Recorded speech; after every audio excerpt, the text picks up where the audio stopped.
What's up guys, Matt Collins-Jones here, MCJ, back with another video on Power Automate, and this time we're looking at SharePoint and we're going to check out the action which is called discard checkout. Now we've covered check-in and checkout file in previous videos, and this is actually the ability to disregard a checkout. So what you could potentially happen in an organization is that someone checks out a file, they forget to check it back in, but you need to work on it. Now usually you would talk to that person, but potentially something like the person's on holiday or the person's off sick and you can't really afford to wait. You need to start collaborating on that document, you need to start checking it in and out again with this person that's blocked your checkout. So we can run a Power Automate Cloud Flow for that. So let's take a look at how this action works today. So I'm in Power Automate here, I've got a manual trigger and we'll click on the add button and we'll search SharePoint. We'll choose See More, and then we'll scroll down to Discard Checkout. In here, it's going to ask us for three pieces of information. It's going to ask us for a site address, so we'll choose our MCJ Sites 1, which we've been using in previous videos for testing. We'll choose our library name, which is our MCJ document library, and then we need an ID of a file that is the file that is attached to. So we'll switch over to our SharePoint site now and go grab a file. So we're in our SharePoint site. I've got a couple of folders here, got a couple of files. We've got this check it out docs video, which document that we've used in previous videos. And what we'll do is we'll click on the three dots. We'll go to More, and we'll choose Checkout.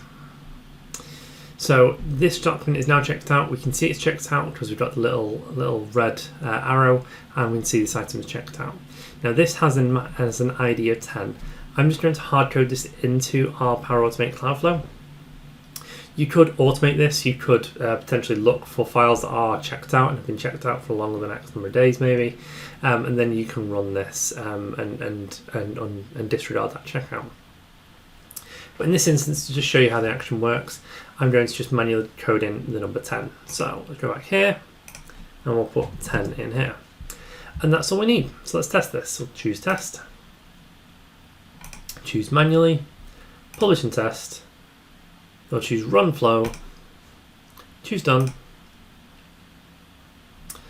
and it runs successfully. It's got green ticks and we can see some information here that outputs, say it's 200, completed successfully, some headers and some other properties here. If I go back to our SharePoint site, so we still have our little red arrow here, and if I refresh the page, we can see that it disappears. This is no longer checked out, and I can go and make changes to this if I want to, and I can check it out again.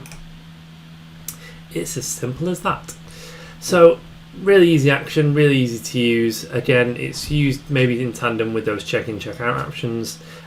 Is this something that you use? Do you still use check-in, check-out? Is disregard a check-in or discard a check-in, a checkout a good thing? Is it something that you use in your workflows? Let me know in the comments down below. If you enjoyed this video, if you could like it and share it with a friend, that would be appreciated. If you've not already, please subscribe to my YouTube channel to stay up to date with all my latest videos, and I'll see you next time.